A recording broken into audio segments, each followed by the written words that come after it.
What is up, YouTube, and welcome back to another RiftGuides WildRift video. We have the newest patch notes of patch 60.D, and let's start right with them. We hope you brought your best purpled pair of pajamas, because it's time for the most fun sleepover ever. Pajama Guardian Lulu is making a debut, our new WildPass. It's also the last season of ARAM and Arena before we have some more galactic adventures, so make sure to grab your friends for some fun. Oh, and how could I forget? Poppy and her hammer also swinging their way onto the rift and bringing some fun surprises with her. Oh, wasn't Key supposed to talk about the team? Or to the team about that Poppy skin line? Maybe we'll get some updates on that this patch too. I have no idea what they're talking about, but well, we'll get to see that one as the content is released in the future. Okay, new champions. Poppy, the keeper of the hammer. Runeterra has no shortage of valiant champions, but few are as tenacious as Poppy. Bearing the legendary hammer of Orion, a weapon twice her size, this determined yordle has spent untold years searching in secret for the fabled hero of Demacia, said to be the rightful wielder of the weapon. Until then, she dutifully charges into battle, pushing back the kingdom's enemies with every whirling strike. She will be released on the 28th of March, but to my knowledge she's already live on the PBE, so there's content about her on YouTube. WildPass. Yawn, rubs eyes, oh what's that, time for a new WildPass, and Pajama Guardian Lulu is the new reward. That's enough to wake us up from our slumber and log in and progress our pass to earn her. The new pass will go live on the 13th of March. Events: WildPass Sprint. Punch a ticket and take part in the WildPass Sprint event, where you can flash through challenges and earn some more cool rewards. This event also starts on the 13th of March. Poppy Challenge. Poppy and the hammer are swinging onto the rift this patch. Welcome her to the rift by joining her in the new challenge. Poppy Challenge event will begin on the 28th of March, which is also the release date of the champion. There's also Poppy's April Fool's Mischief. Now that know what kind of mischief is Poppy getting into, the Poppy's April whatever mischief event is going to start on the 28th as well. Game modes. ARAM and Arena final seasons. This patch will be the final season for ARAM and Arena, but have no fear, we are just prepping for some groovy galactic adventures that will be right around the corner. For all the collectors out there, remember you'll have to hit the rank required to earn the new events or new emotes before they're gone. Since this is the last season, we'll also be extending it until the 15th of May, and Arena's final season will begin on the 14th of March and end on the 16th of April. Hextech ARAM Extended. You've been loving the hexification of ARAM so much, we're extending it a little bit longer through this patch. Let us know which augments you've been enjoying the most. Hextech ARAM will be available until the 16th of April. Now let's move over to the heart of this patch, the champion changes. Corgi's reworked performance didn't land quite how we wanted it to, so we are boosting his attack speed per level and reducing his ultimate cooldown. This also helps him to better weave in auto attacks between abilities for more sustained damage output. So let's take a good look here. Let me quickly change the pen. We see attack speed per level from 0.22 to 0.32, and the attack damage per level goes up from 3 to 3.5. Apparently there was an error as well. I think Royal posted about this. There's some issues with these numbers. They're not correct. And for his ultimate ability, we have a recharge change from 20 seconds to 16 seconds. The auto attack against champion reduced charge time is getting a change from 2 plus 200% crit rate to 2 plus 300% crit rate in seconds. This is supposed to make Corgi better. Corgi, even before the change, was a very good neutralizer champion. I have trouble to believe that the champion's performance was too bad, in all honesty. I have trouble believing that.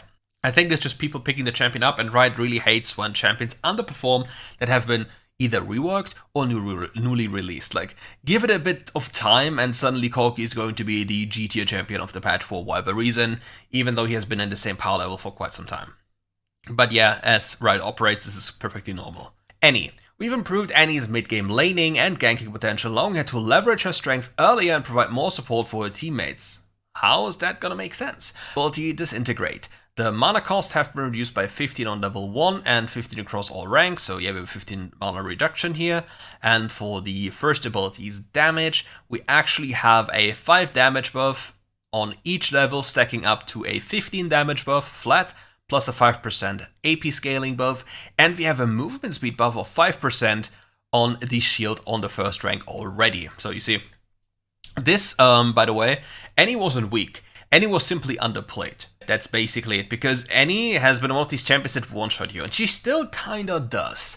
So if you play against Annie, what you have to do is you have to itemize mercs. If you as a mage don't go mercs, anytime she has flash, you probably just die. It's too much damage.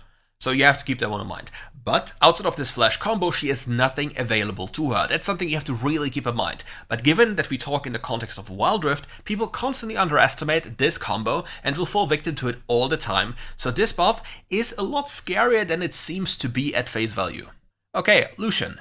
As a marksman, Lucian struggles to pose significant threat to enemies in the mid to late game. To address this, we've made him more agile in mid-game fights, while also boosting his damage for the later stages. The attack damage per level goes up from 4 to 4.5, and the Relentless Pursuit's cooldown loses 1.5 second cooldown in the early game, and in the later levels it goes down to the same level of cooldown. So the problem with this is, Lucian wasn't weak. Lucian is just a champion that forces you as an AD carry unless Lucian is horrendously overtuned that you need to understand how to play. The biggest issues with bot laners, specifically AD carries, is that they don't know how to play fights. So Lucian has very short range, so unless you one-shot somebody, if you dash in, you die. With that in mind, if you don't know how to properly play this champion, you will have very, very bad results. So only people who play this champion a lot, the one-tricks, and people who are actually good at the role will have good results on Lucian. This also buffs Lucian in the mid lane. Still, he's not a good mid laner as of this moment. He's way better in the bot lane. But keep in mind, Lucian with the right combos is really, really good. But he requires you to play well. So Lucian players will be very happy to see this change. Ezreal. We have increased Ezreal's late game damage. This should ensure that he remains I can't speak. We have increased Ezreal's late game damage. This should ensure that he remains a significant threat even in the later stages of the game. There we go. The movement speed is getting increased from 335 to 40, you see here. And the Mystic Shot damage is getting increased, like the scaling, from 120% AD to 130% AD. Ezreal has not been weak, but in the later stages of the game he truly had issues with this. What I would like to see, in case you don't know, on the PC version of this game, hitting the first ability of Ezreal also reduces the cooldown of the first ability itself. In WildRift it does not do that. So that is something that would definitely make Ezreal a lot better. Wukong. Wukong has struggled to sustain after taking a solo fight during the laning phase. Additionally, his high mana costs have limited his ability to consistently trade with his foes. To help him out, we've improved his sustain and reduced his mana cost. Now he no longer needs Mana Flow Ban to compensate for his early game insufficient mana problems. Have you guys ever seen a singular Wukong play with Mana Flow? If anything, they've played with Fleet, but I've never seen a Mana Flow Wukong. That is some crazy tech. Okay, what changes do we have? Stone Skin. Health regeneration from Strong Skin per 5 seconds, 1.5 to 2.5. Golden Staff, the ability cooldown is being reduced from 12 to 10.5, so we see a reduction on every single level apart from the highest. The mana consumption on full level is 40 to 30. The Nimbus Strike mana consumption is not increasing anymore, it is instantly 40 only. The problem with Wukong is in top lane. In the past, Wukong was this sustain champion. His first ability was healing him, and then he had Divine Sunder as well, and he was basically this infinite, super tank that just didn't die. The current Wukong is hyper damage. It's like a one-tapper. You have this high damage champion. Realistically speaking, this is not going to make him broken in top lane. To be fair, I do not believe it. It makes him better, but he wasn't designed to be a top lane champion with the current kit he has anyway, so he'll still fall short to the top tier picks in the top lane. But obviously you can pick in top lane, and this makes him better top lane. So yeah, and obviously it also makes him better in jungle because he has low cooldowns. It's just something overall as a champion buff, how it works. The most interesting thing I'm seeing though is a Graves change, and Graves has been buffed over and over and over again, but the problem is it's typical for Riot. So let's read the changes first. Compared to other junglers, Graves struggles to deal damage in the earlier stages of the game. To lend him a hand, we've boosted his early game combat ability, which will improve his jungle clear speed and survivability in fights. First off, they're granting him some magic resistance from 38 to 40, the first ability End of the Line cooldown is being reduced by 1.5 seconds in the early game, and this change is noticeable until the second point of the skill, no, third point of the skill. On the highest rank, it's the same cooldown. The damage to monsters is amped up by 5%, and the quick draw armor bonus is getting a 5 increase on the first point you've invested. Then it's a 4 increase, then a 3 increase, and then only a 2 increase. So the problem with Graves is simply the fact that he has such a short range. You remember what I said about Lucian, the highly committal thing? That's a big problem for these type of champions because they don't have the durability to do so. So what Riot does normally is they make these champions so strong damage-wise that they kill you instantly. Now we go over to the problem of this champion. This champion, if they buff him some more, will be absolutely omega broken because he clears the jungle too fast. Because imagine a world in which Graves has the ability to clear jungle in, let's say, 115, 120, 125, like other champs like Morgana, Evelynn, etc. Like, he can do this. Then the champion is beyond broken because he scales too fast, because then jungle income, AD carry champion, and it's insane. Another thing that's very scary about this change is playing this champion maybe in lane, because all these changes also benefit laning. You see, Quick Draw gains 5 armor, that's insane for top lane. He gains base magic resist mid lane, that's really good, and the ability to push wave faster with a lower cooldown on his first ability. So all of these changes, funnily enough, benefit laning Graves as well as it benefits jungle Graves. So next patch, with this patch, we're going to see mid lane Graves, top lane Graves, and Graves jungle a lot more, and specifically in the mid lane, the problem is with this, if you fast push the wave similar to Echo, is you just invade the enemy in early game jungle, and then you have big problems in how the dynamic of the game just starts to work. But yeah, obviously speaking, this champion is not broken, but he is going to be broken if Riot keeps up this stuff. Plus, we have to test out how he works in mid lane, top lane now with all these changes, because he might be really annoying to deal with, given he has so much more armor now. Mordekaiser. Mordekaiser tends to struggle during the laning phase, so we've strengthened the damage he can do in lane. However, we've also slightly toned down his terrifying Realm of Death to keep him more balanced overall. First ability, Obliterate. What do we have here? We see a damage change, a damage amplifier by plus 10, plus 15, and a plus 20 and a plus 25 here across the board. We see a lower level scaling here, but a higher isolation damage ability power. Higher ability power. Okay, that's an interesting buff. And Realm of Death cooldown is being, guys, we're adding a 5-second cooldown and calling it more balanced. Yeah, Riot Games, by the way. Yes, Mordekaiser used to struggle. He was not the best. He was definitely pickable, very annoying to deal with, and specifically very annoying around Baron Nashor time, because this champion can just press ult, and then your jungle can't do anything anymore because your jungle is stuck with him in the basement. Makes him better, still not fixing the problems of El Brazil Taker. Aurelia. Aurelia is a dominant force in lane, especially in the hands of a skilled player. However, she often struggles to find impact in mid to late game teamfights. To balance this, we've reduced her early game pressure while increasing her late game survivability. Ionian Fervor, this is a passive. We see a damage decrease in the early game from 30 to 10 on the first level, but it scales higher to 150 instead of 120.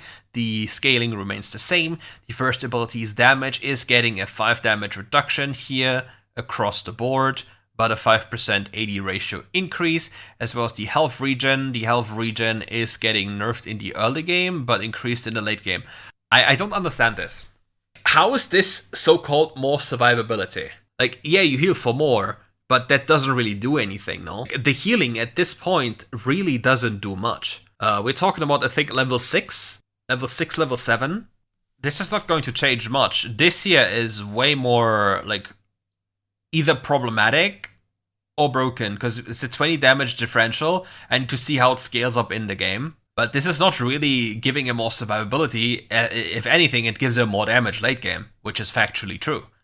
But yeah, it's Riot Games. Aurelia, again, if you're a one-trick, play this champion. If you're not a one-trick, don't play this champion. It's way too much effort, because in the hands of skilled players, and even then, if you make mistakes with the champion, you just die, and it's very difficult to just have high impact compared to other champions who are so much easier. Echo. In the current patch, Echo's burst damage is overly strong, and his mobility and survivability make him difficult to punish, so we're reducing his clear speed in the jungle and burst potential, while also increasing the early cooldowns of his ultimate. Now he'll need better scaling and more strategic positioning to take down his opponents. That's not true. You just jump in and you ult out. That's the gameplay of the champion. That is not about positioning. The Z-Drive Resonance, which is the passive, damage reduction from 155 to 120 as the amp against monster. Parallel Convergence sees a change from 3% to 2% and 0.01 to 0.015 ability power of the lost health. And the ultimate gets a 10-second early game. These are all like very big for jungle. This is very big for jungle, but the prime problem with Echo in general, it's an AP burst mage. So his rotation is I go in and kill. If my champion can't kill, my champion is bad. That's how it works. And with the item in the game called Awakened Soul Stealer, if an AP burst champion can go in, kill somebody, and use his jail free card, you see he gets still a cooldown refund. That's one of the biggest problems because the item is so good, providing with so much haste and so many stats that are very desirable.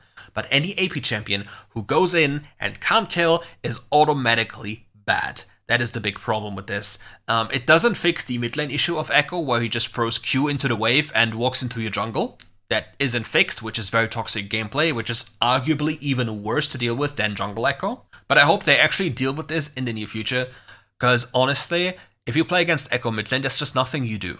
He throws his Q into wave and walks anywhere. There's no counterplay, you know, it's completely non-interactive and he can do whatever he wants to do. It's similar to what Graves can maybe do now.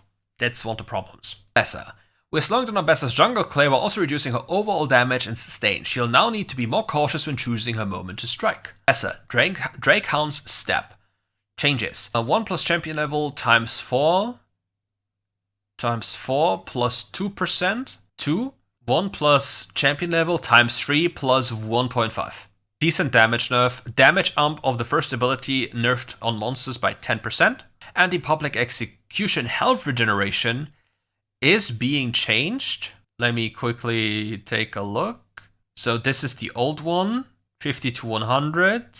150, 300. 50, 100. To 25 to 75 to 45 to 75 to 20 and 225 to 90%. These are really big nerfs though. These are decently big nerfs. What does it do? This here is against the streaking nature of Ambessa, but the question here remains, yes, you nerf the healing, but the bigger issue is you get the cooldown refunds, and then it's about you having another set of cooldowns, specifically your second ability, which is this use shield.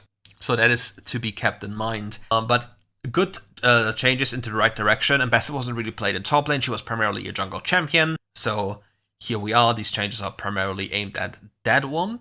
However, this makes top lane Ambessa weaker than she already. She wasn't weak, but it requires you to play well, because it's not the easiest champion in top lane. But I'm happy that we see Ambessa now. This champion is obnoxious to deal with, because most jungles are like, okay, if you see them, no problem. But she plus Zed have the problem of if you don't see them, you can't play. Because Ambessa just ults from Fog of War and you can't react to it. It doesn't work if you don't have sight of her. Then you get CC'd and die. Similar to Zed, if he has ultimate available and comes from any flank, you're just dead. It just doesn't matter. You're just dead. Which are the two main problems about these champions. But yeah, I would really hope to see maybe I don't know if this will be enough to fix Ambessa jungle or remove her.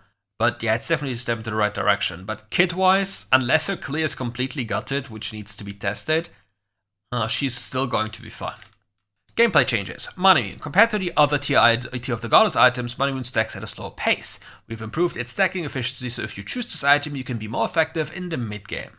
Increase mana by 10 to 15. This is an Ezreal buff. This is a buff to Ezreal.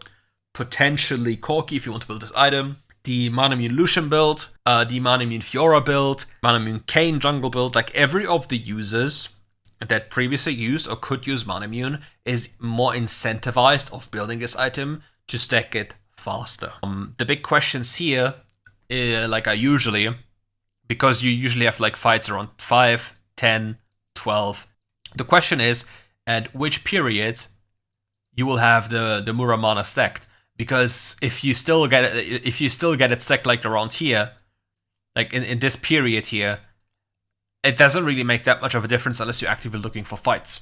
But obviously it's a good thing. But if you want to do me a favor, go into the practice tool, simulate how much time you need to stack it, and yeah, give me feedback about this one.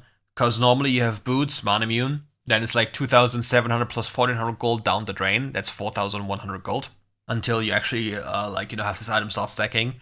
So you're realistically looking at probably, at the best case scenario, maybe like around the 10-minute mark could be realistically getting stacked.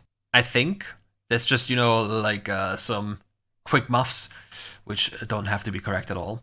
But yeah, that's just a thought. But yeah, it's a buff to these champions. Ezreal also got directly buffed, so here we are. Very good stuff. Ezreal's gonna get even better with this. Stoneblade Enchant. In teamfights, Stoneblade Enchant has been providing too large of a shield and making certain champions too tanky, reducing the shield value to bring it more in line. This item needs to be removed. It shouldn't be in the game. It's way too OP. Stoneblade active for every enemy champion nearby. Get an additional shield value that absorbs equal to 14% to 10%. This item is still OP. You're still gonna build it. It makes it weaker. Yes, very good. But this item needs to be killed. It needs to be removed from the game. It's way too OP. Glorious Enchant. We're making some adjustment to Glorious Enchant so that it has more appealing buy for champions who can utilize it. To be fair, this item has, I think only one champion that purchased this item is Nunu. And Gwen. Nunu, Gwen, Olaf. Nunu, Gwen, Olaf are the three champs that come to mind. Nunu, Gwen, Olaf. Range of triggering Shockwave 200 to 250. After casting a Shockwave, the original 50% bonus movement speed will not be removed. That is, oh my god, I don't want to play against all of these champions with this. I can't move and they can move and I'm dead. It's bad, man. Locket Enchant. With the addition of Forbidden Idol, Locket has been providing too much shielding in the mid to late games and reducing his shielding power, or its shielding power. 16 to 390 to 60 to 330. Honestly, I don't think this is true. I think with every game, you build anti-shielding, and Locket isn't an enchant you rush. Yes, it's only 500 gold, similar to, you know, Gargoyle or Stoneblade. But the thing is, you don't rush it as an enchanter. And not anymore in modern times. I don't think this needs to be gutted. Sure, it's a 60 nerf. Yeah, but realistically speaking, how many people actually build Locket nowadays? Because in every game you have shield cut in the game and then Locket has barely any value. Like it goes on to like 200 something. Maybe less. If it's single target. But I don't know why this is happening. I haven't seen a Locket in... How many games did I play in total this season? Probably like 200, 150 on 2 accounts. And I can't remember Locket being a thing outside of maybe one game. I think it was a Sona that had Locket, but I can't remember. So I don't think this is a problem. Like, you can let me know if you think Locket was a problem in your games, if you've seen it, because I normally only see Veil, if anything, on support or Gargoyle. Veil, Gargoyle, every single game. I'm gonna lose it. Anyway. Magneton Enchant. We are introducing a new mechanic to Magneton to improve his usability, especially for champions who rely on quick repositioning. Ooh. You gain 30% more movement speed for 1.5 seconds after reaching the target. That's cool. Empowerment. Currently, Empowerment has been underperforming. Yeah, you have a durability patch, champions are tankier, so you're not incentivized of actually trying to kill them because you can't, because you lack the damage. Therefore, going for a rune that helps you kill is not really that good, so you rather go for a rune that scales, which in this case would be Conqueror. You go. Under a vulnerable state, all damage received increased by 8%. Under a vulnerable state, all damage received increases by 9%. People might say, yeah, this is a buff for Ezreal. Ezreal in most of the games will not even take this anymore. Ezreal will rather look into more AD because he's incentivized to go for more AD because he has such good scalings on AD. And he can also go for, you can go Conqueror, he can go Zombie Ward, he can go Gathering Storm because you're also not incentivized to go Brutal anymore because all of these things have been nerfed. So there's no point of going for them unless your champion has a double hit mechanic or is desperate on like snowballing and requires you to do this. Summoner spell Cleanse. Cleanse provides a reliable way to remove crowd control during the lane phase while also mitigating multiple crowd control effects at a relatively low cost to create a better counterplay window for opponents and improve the experience for crowd control champions. We are increasing its cooldown, reducing its immunity duration. Cooldown goes up by 10. The time of immune to CC from 0.75 to 0.025. This is very good because in current WildRift, all you have to do is press Cleanse and there's a 0.75 window where you can't do anything, like you can't get CC'd and it's very too overpowered. You have the same thing with like QSS. So effectively, you can have 1.5 seconds of immunity against CC. 1.5 seconds. Do you know how long that is? A very good change, very good nerf. Honestly, this should be completely gone here.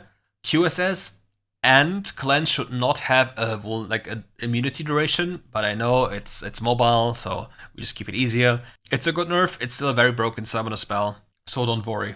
System, Enchanted Ensemble. The Enchanted Ensemble has been extremely effective at pushing in some cases has directly ended the laning phase in game. Yeah, that's normal, that's what Herald does.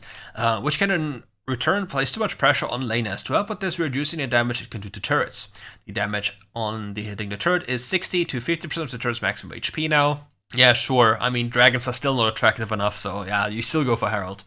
It doesn't really change much. Baron Nashor. When Baron Nashor is defeated early in the game, the buff it's granted to minions has been difficult for champions to deal with. Absolutely, it was way too overtuned, so we're adjusting the effectiveness to make early Baron sieging more manageable. Damage reduction of empowered minion from enemy champions from 50 scales up from 50 to 60 rather than starts with 60. It's still too high. And Baron is still too strong. It's insane. And let me scroll down here. We have the, like, you can feel free to like pause and look at these arena changes here. I will not go over them. Okay, there's not even that many. I see how it is.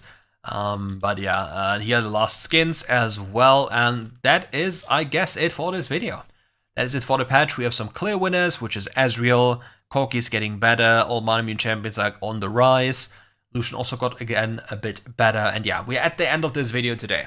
Thank you all for watching, and if you enjoyed this video, leave a like, subscribe to the channel, leave a comment to boost the algorithm, and if you have any question about anything in the video that I've said, leave it in the comment section below as well, and let me know. I'll try to respond to as many, well, reasonable questions or demands. So we'll see each other most likely on the weekend on a live stream. So catch you soon, have a beautiful day, and enjoy your food and drinks when you get to eat and drink. Take care, bye bye.